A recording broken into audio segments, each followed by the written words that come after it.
white man pays Reverend Martin Luther King, subsidizes Reverend Martin Luther King, so that Reverend Martin Luther King can continue to teach the Negroes to be defenseless. That's what you mean by nonviolent. Be defenseless. Be defenseless in the face of one of the most cruel beasts that has ever taken the people into captivity. That's this American white man. And they have proved it throughout the country by the police dogs and the police clubs. 100 years ago, they used to put on a white sheet and use a bloodhound against Negroes. Today, they have taken off the white sheet and put on police uniforms. They've traded in the bloodhounds for police dogs, and they're still doing the same thing. And just as Uncle Tom, back during slavery, used to keep the Negroes from resisting the bloodhound or resisting the Ku Klux Klan by teaching them to love their enemy or pray for those who use them despitefully. Today, Martin Luther King is just a 20th century or modern Uncle Tom or a religious Uncle Tom who is doing the same thing today to keep Negroes defenseless in the face of attack that Uncle Tom did on the plantation to keep those Negroes defenseless in the face of the attack of the Klan in that Well, day. I don't think of love as, in this context, as emotional bosh. I don't think of it as a weak force, but I think of love as something strong and that organizes itself into powerful direct action. Now, this is what I tried to teach in the struggle in the South, that we are not engaged in a struggle that means we sit down and do nothing. That there's a great deal of difference between non-resistance to evil and non-violent resistance. Non-resistance leaves you in a state of stagnant passivity and deadened complacency, wherein non-violent resistance means that you do resist in a very strong and determined manner. And I think some of the criticisms of nonviolence, or some of the critics, fail to realize that we are talking about something very strong, and they confuse non-resistance with nonviolence. The goal of welcome to the Gilchrist Experience. We have Phil Andrews here today, and I was just, Phil is a younger man in his 50s, and I was just showing him, giving him a little exposure of how black people treat each other, how great leaders, like Malcolm. Well, everybody has this image of Malcolm, the white man's a devil. And if you ever see the other closing I present to you is where Malcolm in '64, just before he died, he said, I work with anybody. I don't care what color you are. But this is how we dealt with our leaders dealt with each other in the 60s. And we have you here today because you called into the show and you had been watching for years, and I was interested in hear what your take was on our leaders in the past and how you've become a leader. And I understand you and Graham are hooked up family-wise. Oh, yes. Well, family work together. Yeah. So give us an introduction of who you are. Well, my name is Phil Andrews. I'm the president of Long Island African American Chamber of Commerce. I'm also a past president of 100 Black Men of Long Island, 2-term president.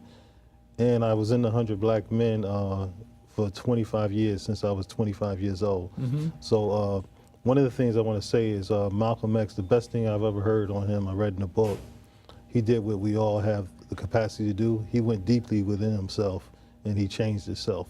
Mm-hmm. And he transformed himself. He learned more about himself. He became a better human being and was able to exercise his power.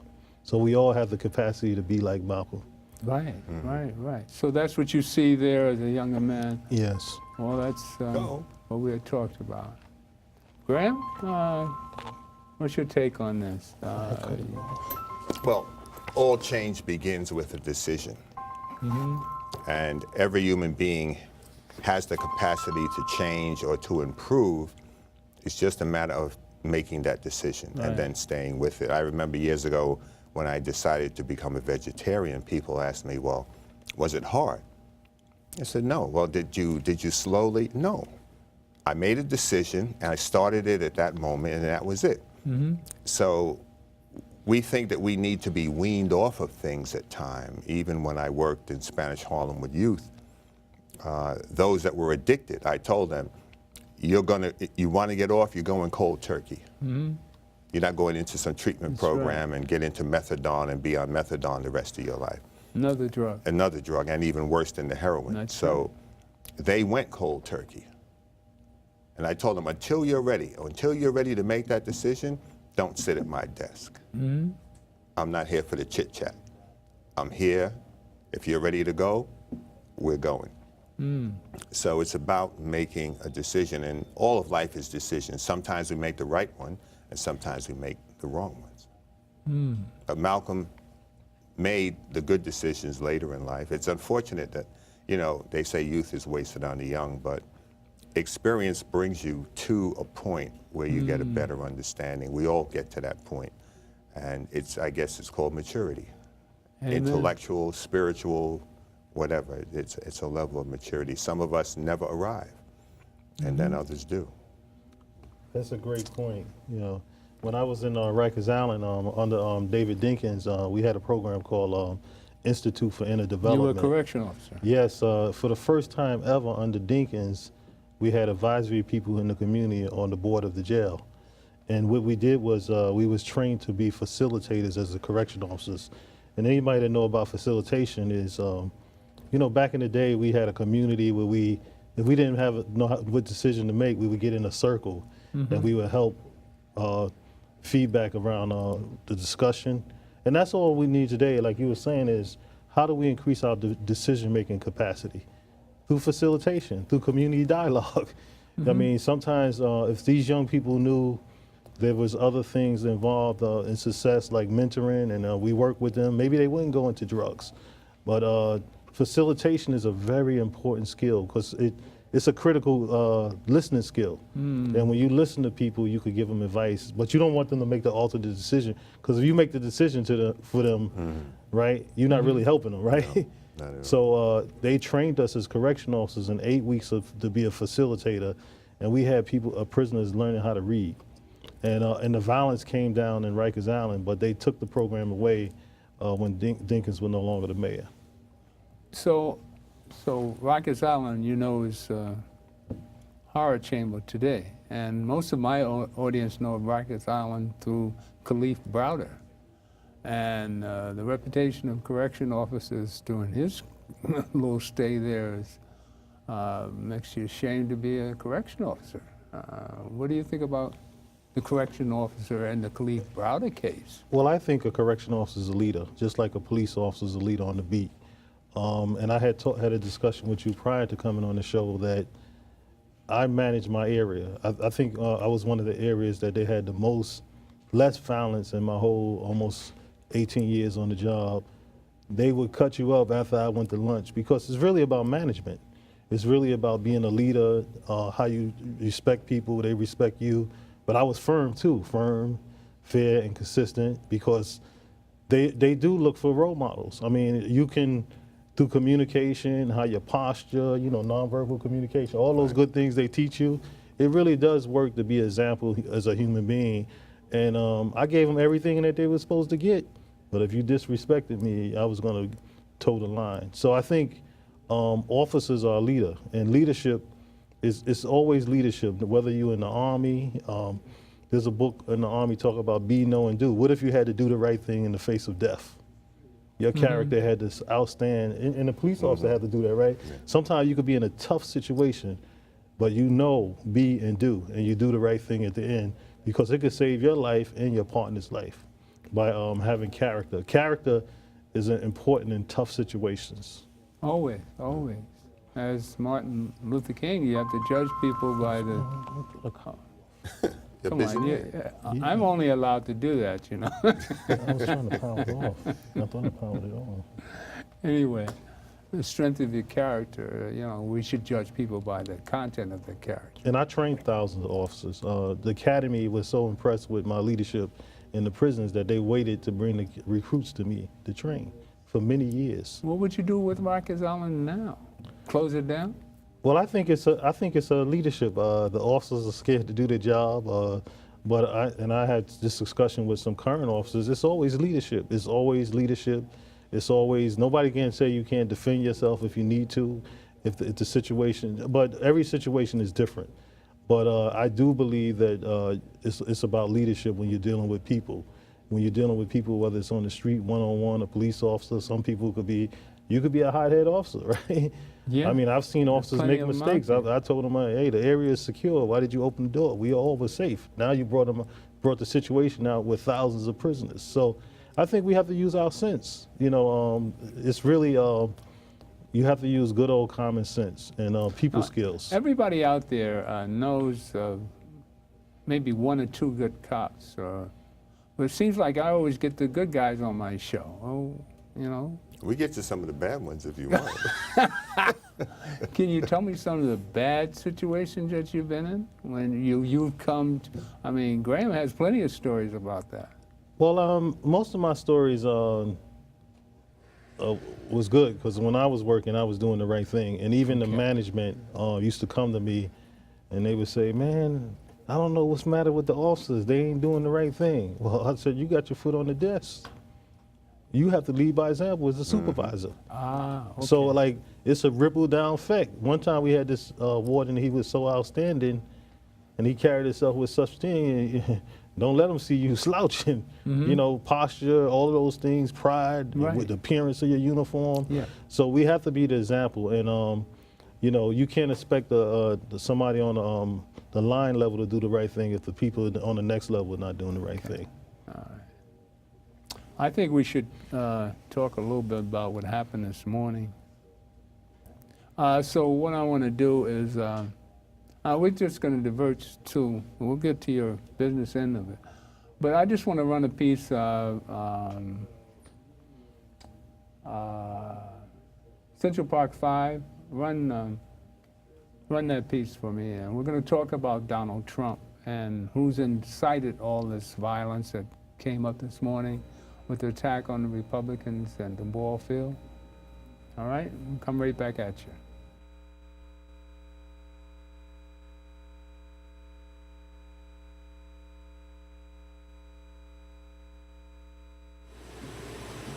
Donald Trump then comes out. And Donald Trump, a common citizen, he takes his own money, pays for newspaper space in New York City's main newspapers. And he calls for the reinstatement of the death penalty specifically for the Central Park jogger case. There were other folks who were chiming in, and they were saying things like, you know, if we took the eldest one of them, Corey Wise, and we hung him from a tree in Central Park, and if we took the others and we horsewhipped them, maybe our park would be safe again. This is what, you know, like, this whole process that they put us through was so amazing that when I tell young people about it today, and my mentor, of course, is definitely Malcolm X, but when I say Nelson Mandela, because people always ask me, they say, well, you know, had I not known you was in prison, I would have never known. Like, your demeanor, your presence, the way that you carry yourself. I've seen people who come home from prison, you don't even look like that. And I said, well, you know, Mandiba used to say, to be angry, to be bitter, is like drinking poison and expecting your enemies to die. They don't care what they do to you and how they do it.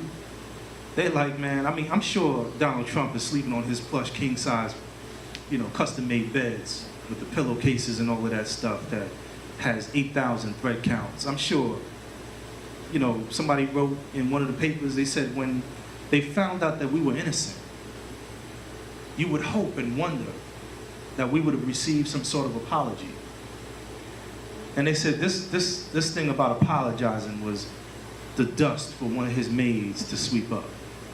The only apology, people always ask me, they say, have you ever received an apology? And the only apology that we have ever received, the only apology we have ever received was from one of the courtroom artists that used to draw us.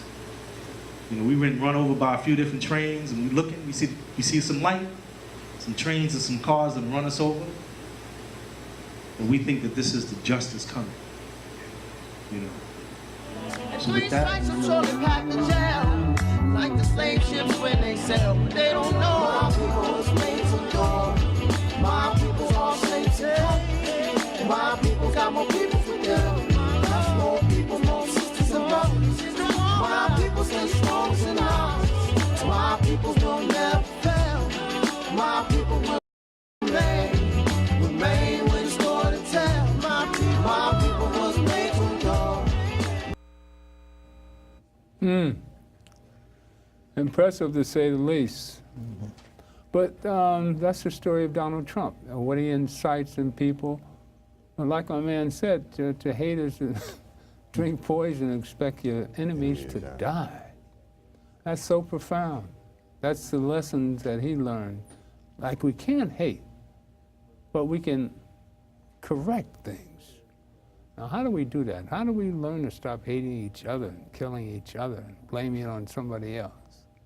That self-hate that's still in us, how do we eliminate that stuff? We're going to talk about business, and you've gotten gung-ho about something else, right?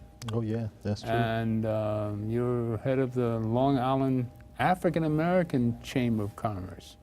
Do you have a counterpart? Oh, just the Chamber of Commerce. Yes. There's a Chamber of Commerce, huh? But you're the African American Chamber of Commerce. Yes. So what do you think about let's talk a little bit about Trump and how he is affecting us as business people. Well, one of the things that I do believe is that if you get to a point that your character can't sustain, you will not succeed. Right. And I had wrote an article about presidential degrees of separation, does it matter, in the Huffington Post. Mm-hmm. And what I essentially said was that normally when someone runs for elected office in a level like this, they learn more from the people. They learn about diversity. They hear the voices of people, you know, and they become a better human being by dealing with thousands of people and going to small towns. But evidently he didn't learn anything. And that's why we're still seeing the foundation of, he built the campaign on a foundation that was not solid. And he does not have the leadership skills that's going to sustain him in this office. And, well, we see this morning, this one individual who was Bernie Sanders' supporter. He took it on his own to attack the Republicans in the park. And he wasn't very successful in killing too many. No. But I guess he made a point. But just like you know, the Central Park 5, you can't hate. You got to do something more than that. You know, you would think that after all these years, you had Gabby Gifford, who was shot years ago. When Reagan was the president. He was shot. 81. Reagan was shot, and also another congressman or something was shot in that incident. Now, it wasn't enough that a president had been shot. We've had others killed before, but the issue of gun control and gun violence, it didn't affect them even when Sandy Hook occurred. You know, I got to meet some of the families from Sandy Hook a few years ago. You would think, and I remember seeing President Obama with tears in his eyes, talking about that incident. And the insanity of Americans believing that they have to have the right to bear arms. We don't hunt elk, we don't hunt moose, we don't hunt deer anymore. Everybody's going to Walmart or wherever they go to get their steak. They're not chasing buffalo on the plains. Right. These weapons are military-style weapons, AR-15. Fortunately, this guy was a piss-poor shot compared to the Dallas shooting, where you had combat-trained veterans who were dropping police officers with pinpoint accuracy. For the number of rounds this guy discharged, it's a miracle that only 5 people were struck. And looking at when you look at the old videos from the campaign, where Trump is talking about particular, knock them out. You know, back in the old days, we beat their so-and-so. That's right.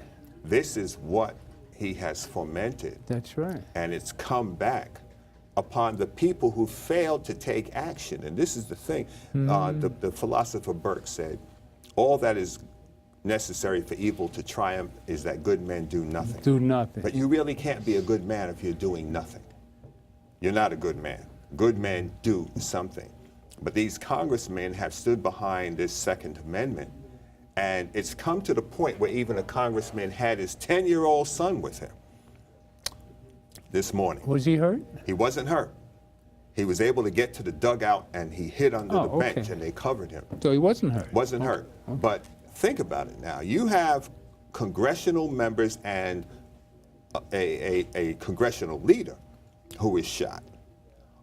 What does it take before these same people who are standing behind these bills fail to take action? They talked about how mentally ill people were not even to be screened because they have a right to bear arms. What are you talking about? So here is a man that felt Trump was not the person he wanted, didn't like the congressman. He said he supported Bernie Sanders. I know Bernie didn't want his name in this. No, mess. he denounced he doesn't he denounced it. promote violence. Trump does, but this is what comes back to you or to the people around you. So it's important that, again, it comes down to decisions. And we're seeing it in these hearings with Sessions and these. That guy can't tell a good lie, let alone keep a straight face when lying. And the Congress and these committees, they're failing to take the necessary action to put an end to the insanity so that this country can move forward. Nothing is being done, for the most part, in Washington. All right? Trump needs to be impeached. Others need to be charged. And I'm sure we will get to that with this special prosecutor. How long is it going to take? We can't say, because criminal investigations are just that. So we're looking at 2019 for any change? We don't know. It depends upon what information they have. See, and this is the thing. Sessions lied in the beginning when he was going for his approval to be appointed, and now he comes back a second time insulted because people suggest that he was involved in something illegal. Well, we know you lied the first time. You have no integrity with us. How long it will take, we don't know. When all of the information is gathered, because you got to consider, this is not just going back to 2015. They're going further back. Look at a few things in the timeline. I don't want to hold up. Look at Jared. And look at Trump's daughter. They were going together in college. They broke up. Jared's parents didn't want him going with her because she was a Gentile. They got back together that's right. a couple of years later. She that. converted to Judaism, right? They get married. Trump is broke back around 07. He borrowed money. His resources were gone. He got lending from the Russian banks. Jared Kushner's parents came here from Russia in 1949. Okay. And a lot of the people that you're seeing involved in this stuff have ties to Russia through their genealogies. Okay. So she marries Jared to bring some money to her father, who's broke. Then he writes this fictitious The Comeback Kid, and he's back on his feet. So they have to go back now 10 years to examine banking records, phone records, to see just how far back. This goes back. This is not just about Kislyak and Sessions meeting with him. This is going back over 10 years. That's right. So it's going to take time to compile all of this data. We're going through MUDs, message unit directives, on your phones, right? Every phone call you ever made, we're looking at it. We're checking to see who you called, the duration of the call. We may not know the content of the conversation, but it's to establish the relationship. And every time he opens his mouth, or Sessions opens his mouth, I don't recall, I just don't know, I don't recall. They're putting the case together, because every time you open your mouth and say you don't recall, and you do, That's a charge under the U.S. Code. But the only way he can be impeached is if the House has to impeach him. Well, As long as they have the majority, nothing's going to happen. I Right? think that people will start to wake up in the Republican Party. In the House. They've been making wrong What's the decisions. majority? You can't change the majority until 2018.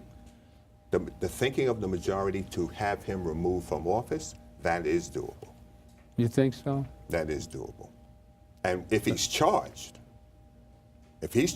by, as a result of the FBI investigation Mueller? with Mueller, Well, I think he's going to be so bold as to fire Mueller. that would be a wrong move because it It further doesn't shows matter. us he's covering That's all up. he's ever done anyway. All right, he's covering up. Understand something. The agents, one thing that we as investigators love to do is take down a big name with a Yeah. good case. All right? They're going to take him down. If the case is there, they'll take Trump down. Don't second guess the NSA, the FBI, or intelligence. Okay. Those people are the true patriots I'm of the counting country. on him. I'm They will counting on him. protect the country against anybody, even the president. They don't care who the president is. Their job is to protect the country. So watch and listen. Mueller is not saying anything because he doesn't need. When people come up to me, detective, you have any? I don't talk to the press Right. because it's none of your business to know. You don't have the right to know, and it's none of your business. I'm working for the family of the victim. That's who I'm working for, to bring them closure. So as Mueller does his work, he's not responding. Preet Bharara, That's right. another one. That's right. What's he doing? He's, trust me, I'm sure Mueller is talking to him. Sure. He's talking Sure to the he is. young lady that was the acting That's attorney right. general that That's Trump right. fired. That's Mueller right. is talking to everybody because this is a continuous threat. And Trump is so stupid, he brings his attorney from real estate into his issues with the White House to defend him. That attorney can't defend him in federal court against these kind of charges. This is not somewhere where you're hustling migrant workers and immigrants over the pay and the construction. This is not what ripping that is. people off. And as they said, no attorney in Washington wants to defend him. What does that say about him? Well, they know he's guilty. I mean, he fessed up himself. He gave us the answer about Comey. I mean, he said, I fired him because of the Russian investigation. So On public. obstruction. Why is it taking so hindering long? prosecution. These are all formidable charges. But you know they're what gonna put a tight what package bothers together. me the most is that the Russians, Putin, the villain of the planet, is in here messing with us, and these Republicans are still backing this man that talked about their mothers, their fathers, everybody. He said he had the birther movement. You know, the reason why he did it, he didn't really believe Barack Obama was not born in this country. The reason why he did it is to become a Republican, because the Republicans were stupid enough to believe it. Right. Jared, his son, told that to somebody else, in a reporter, and they came out in the news. So why is it these Republicans are they so warped with power that they would take anything? A foreign government, Putin, come in here and disrupt everything. Trump comes in and takes back every good thing Obama did, and nobody's up in arms about it? Follow the money trail. Yeah, but it's Go taking online, too long. Look up ALEC, A-L-E-C. It's Do you an think acronym. this guy that got on the baseball field is not patient enough to wait for justice to be declared and to try to take it into his own hands? Are there more quiet people coming on who's sick of this crap and ready to attack every Republican they see because of the stupidity of this? How do they let a foreign government come in here and take over and disrupt everything we do? How is it? This is counterintelligence. It's espionage. It's what we do there. It's what they do here. It's what chicken every coming country home does. to roost. No, I'm not saying that. Listen to what I said. Okay. Every country has their spies working. Ours are in Russia, theirs are in the U.S. We have people in London, we have Trump? people in Germany, and they have people here. But now we allege to be allies, but the fact is we have operatives working around the world. And we have toppled governments and we've propped up people, and they're doing the same thing to us. I still say it's chickens coming home to roost. We go back to 9/11. Even before that, I'll you go back to 9/11. You go back to 1950. Well, I'm just going to the 21st century. The The 21st century I can talk about. I don't have to go back that far to talk about the dirt and how, oh, well. It's just, I always go back to 9/11 because that always bothered me so. I mean, buildings falling down from what? Airplanes? Come on. And the country's laid back and still give memorials all around. And we know it was done for money. Yeah. And how many shows have we done on that? People look at us, why are you still talking about 9/11? Because of the hypocrisy of America and what they do. So here, this is what we're seeing with Donald Trump. The fools, 62 Americans voted for him. For what? And look what he's doing. 62? And still 62 million people. What did I say? 62 people. I forgot the million. I forgot the million. But this is, this morning I watched that and I said, deep in my heart, I said, you could have got more than that. I mean, what did you, and see, like he said, like hate is like drinking poison and expecting your enemy to drop dead. But I had to catch myself. I said, no, you don't wish bad things on anybody. That's not you, Winston. But I felt, how can you get more than that? You only shot that one? And I had to catch myself. That's why I paid that piece by the Central Park 5. And, you know, and I think we all have to take aback ourselves and really look inside and understand what's happening to us. Well, I think Dinkins, one of the best quotes I ever heard on politics was by David Dinkins. What he said essentially is, all politics is rhetoric until you have to do the job. And like you said, he got in, but he's certainly shown himself not qualified to do this position. Well, he never expected to win. The whole case of Russia was here to disrupt because Putin hated Hillary. Everybody knows that, and yet they're still doing what? Justifying Trump? How can they do that? Well, when we talked about character earlier, my pastor always says, your talent and your skill will collapse if you don't have character. Right. And you can look at a number of people in sports, entertainment, how their lives just fell apart. Talented and gifted people, but the character was shaky and the weight of everything brought them down. I remember when, was it last year, my son was running for mayor in his town, and he called me up. He wanted to speak with David Dinkins, and I called Mayor Dinkins up. He said, sure, you know, I'll speak with your son. And he said to him, he said, let me tell you this. If you want to be mayor for any reason other than serving the people, don't run. Right. Don't run. Right.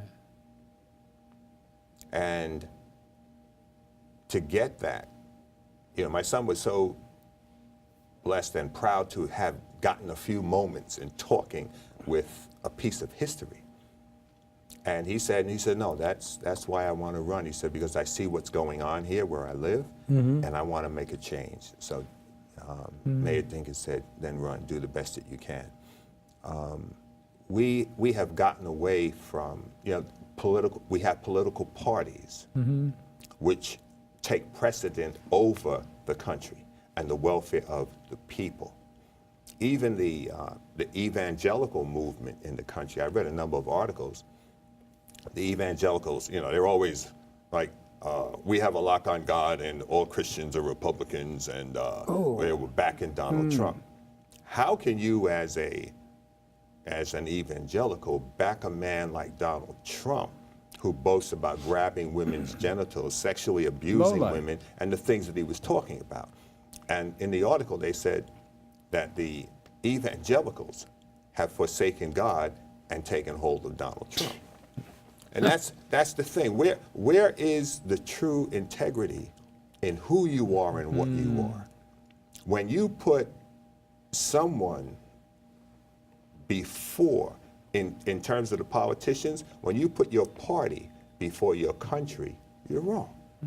It's not about your country. It's not about Democrat, Republican. It's about the nation and the well-being of the people. And we don't have that anymore in Washington. There are people that think that way, but the vast majority of them don't. And they will not think as an individual. They're in the group, they're on the bandwagon, they're there to get along. And we have to really start critiquing any political candidate. I don't care where we are or what they're running for. We need to pick them apart and really know what is at the core of the individual. You're running for mayor? Who do you have in mind for a police commissioner? Who do you have in mind for the Department of Education? What are you thinking about these key issues? And as opposed to someone just standing up in front of you and handing you some stuff. We need to critique the people, sit them down, or if they come in to speak, all right, these are the questions, answer the questions. All right, let's talk about making money. Let's talk about making some money, because this billionaire got in the White House because he had plenty of money. All right? No, he didn't have a lot of money. His backers had money. Well, anyway, he got there because he knew how to talk about making money and putting people to work. So I want to talk a little bit about putting the African-American community to work. And I was interested in your Long Island African-American Chamber of Commerce. So I'm going to run this piece on yourself and take a look at it. It's very interesting, Graham. I want you to take a look at this. He has something going here. He's going to teach us how to make money. My name is Phil Andrews. I'm the president of the Long Island African American Chamber of Commerce. What's unique about the Chamber of Commerce, the Chamber offers networking, business development, financial empowerment, forums, conferences, and seminars. We are in line to certify more minority businesses in conjunction with the recent order of the governor to make the quota of 20% of business done with the state of New York. This is an unprecedented opportunity for minorities to do business, and we are the voice to help grow businesses and also help market businesses. So I do believe that business is a team sport, and we bring those resources to increase the likelihood of the success of your team. The African American Chamber of Commerce is currently partnering with Hofstra University in an effort to offer workshops so that women-owned businesses can complete the necessary paperwork to become certified so they can qualify for grants and other opportunities. Belonging to the African American Chamber has been a win-win for us at Fidelis. It's enabled us not only to meet many community leaders, but we've been able to make contacts within the community. Just being a part of the Long Island African American Chamber of Commerce, it has given us a tremendous opportunity to expand our brand and leverage our capacity, and we're so thankful to be part of such an awesome organization. Here at the African American Chamber of Commerce, we are poised to be one of the most significant business organizations in the region. For more information, give us a call.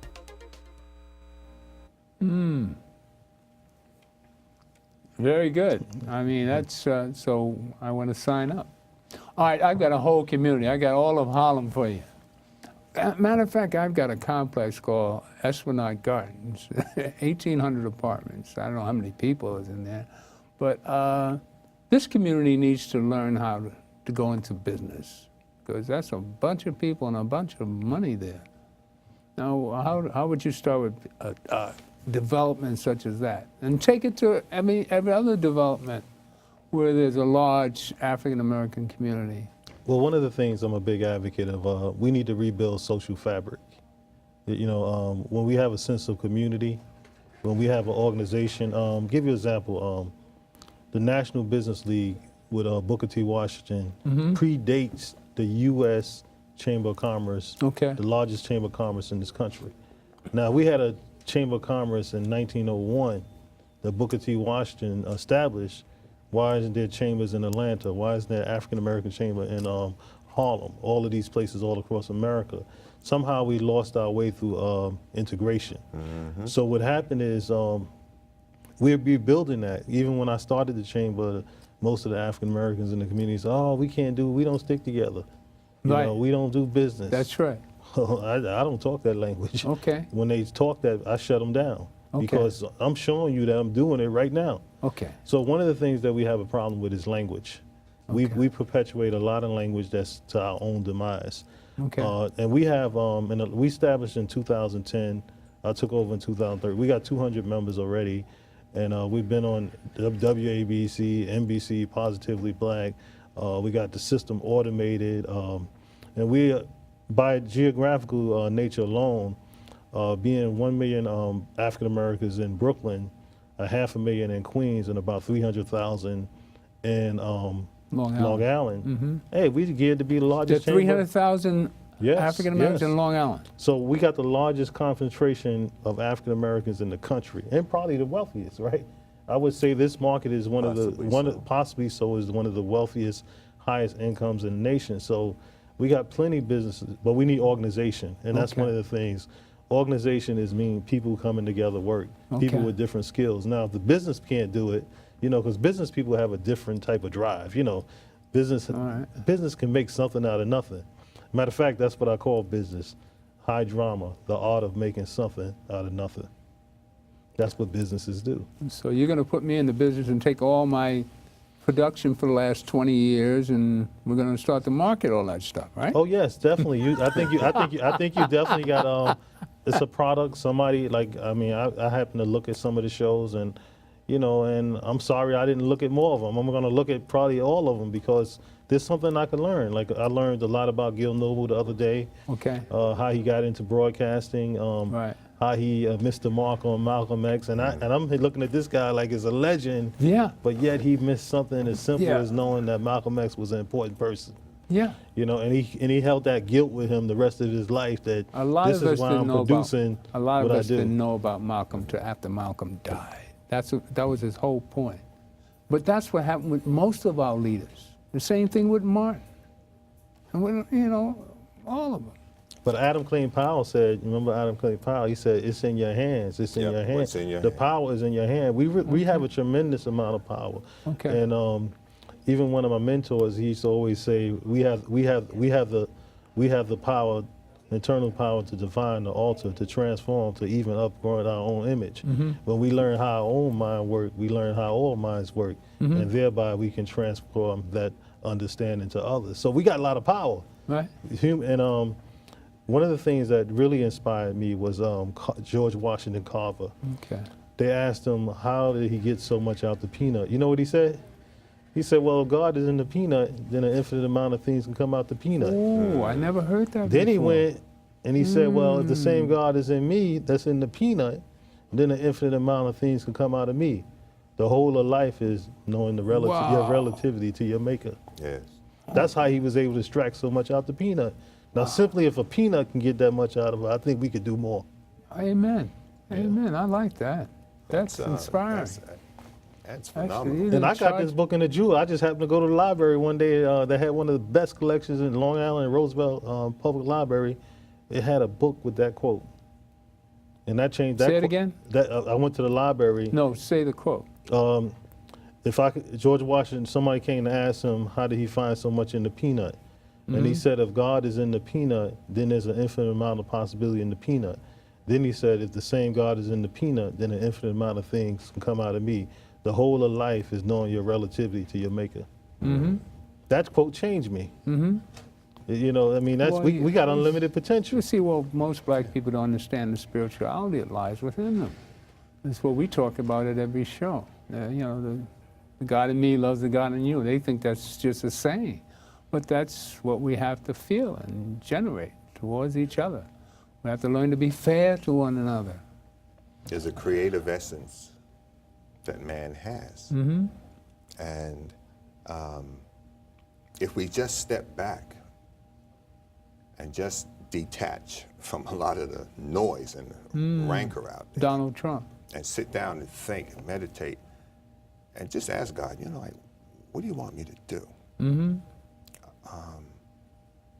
I'd like to achieve something in life.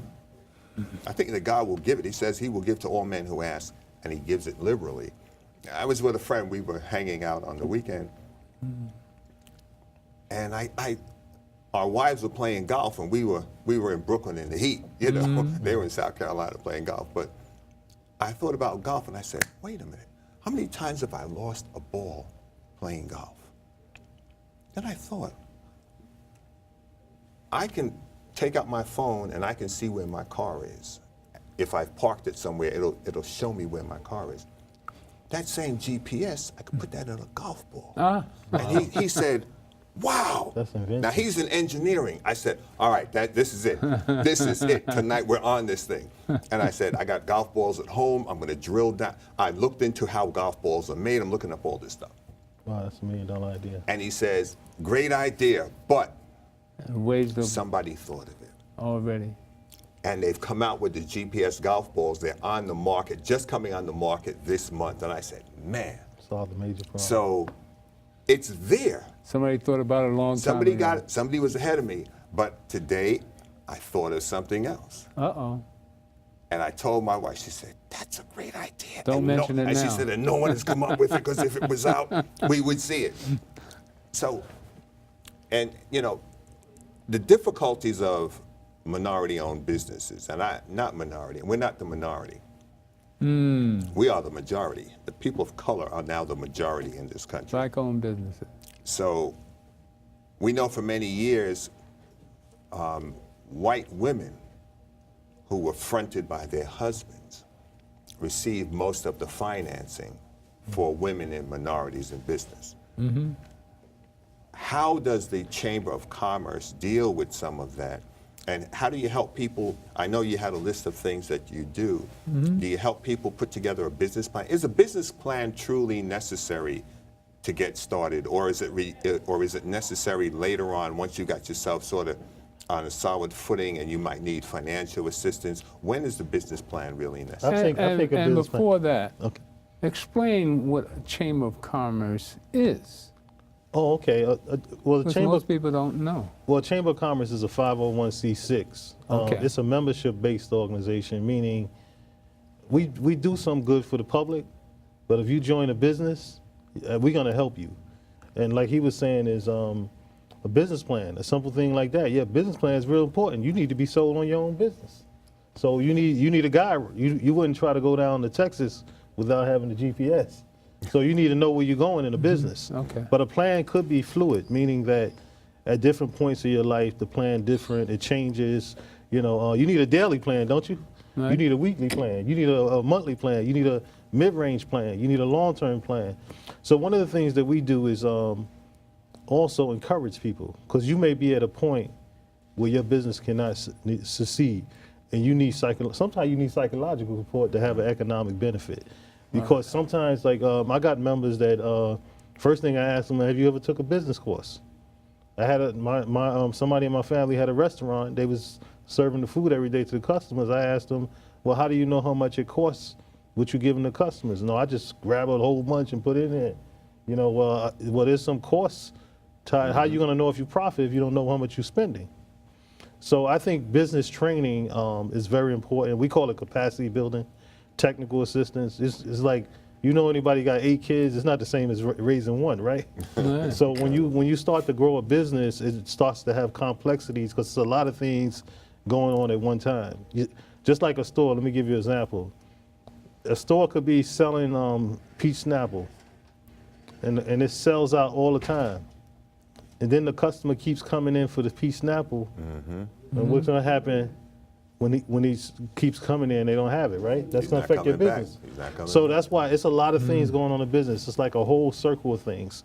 And sometimes when you're on top of a problem, you can't see it.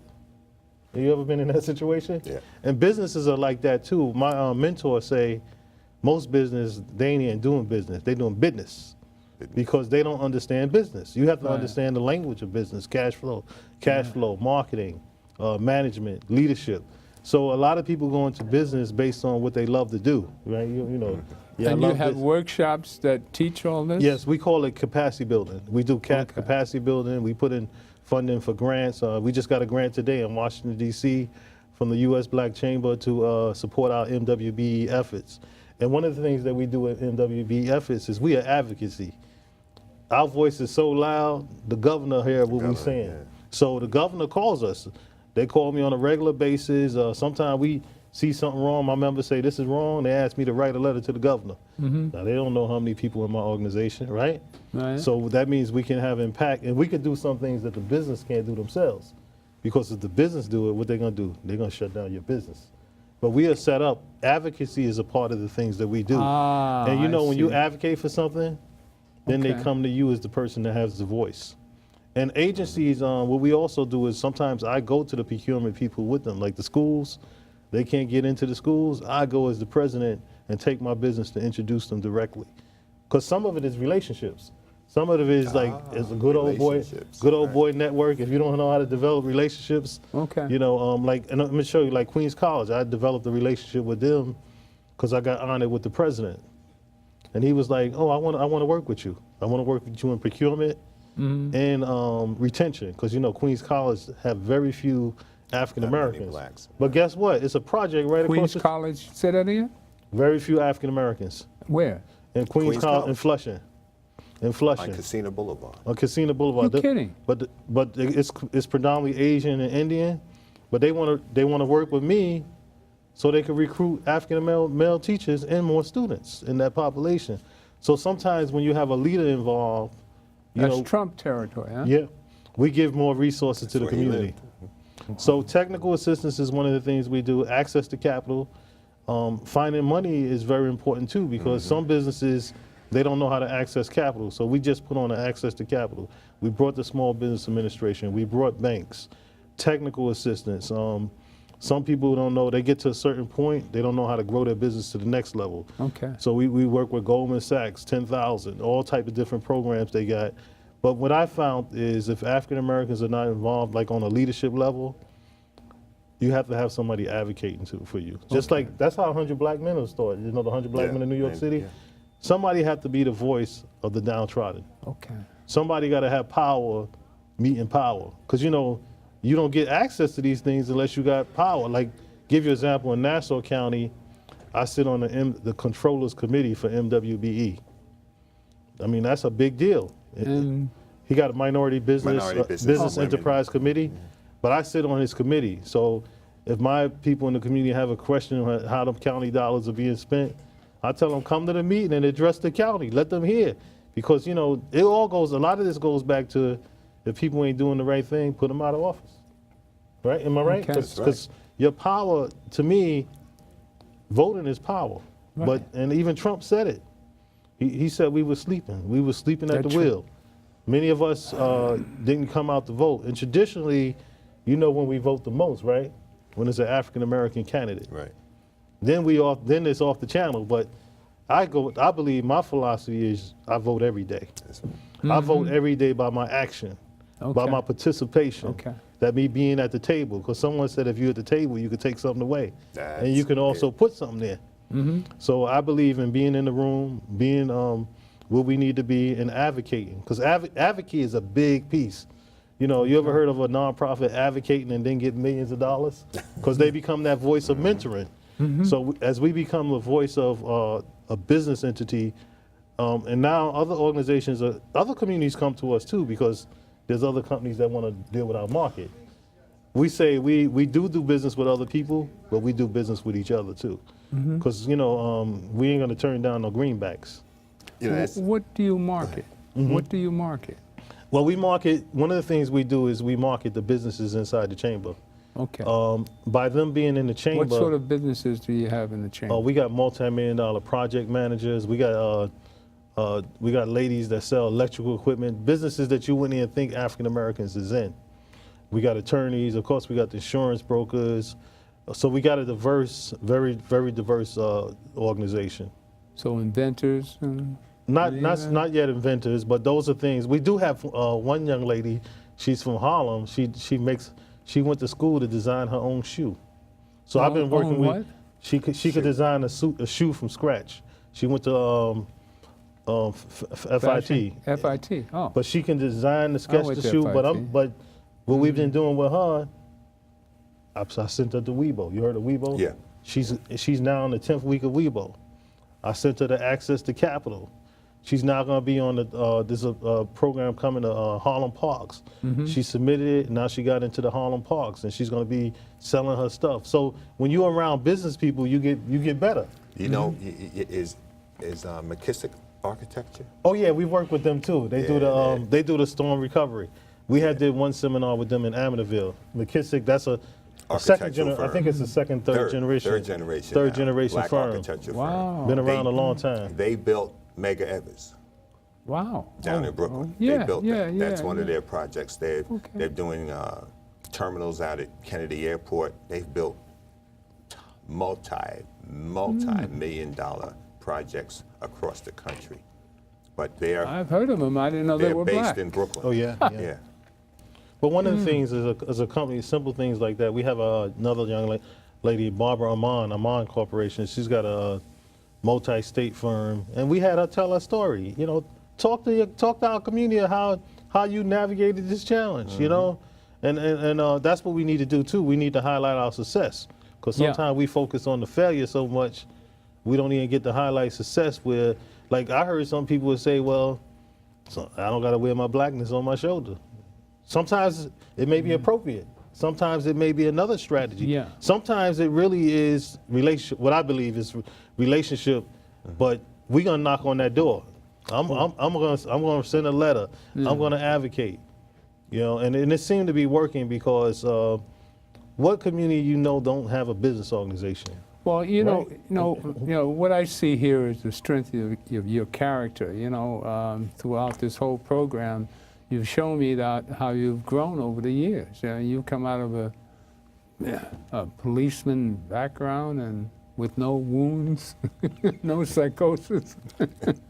I would think that would drive you batty being in 20 years in correction. Well, I was always on the social side too. Even in the correction, I was on the board of the directors of the 100 Black Men. Well, I mean, just being in jail all those hours.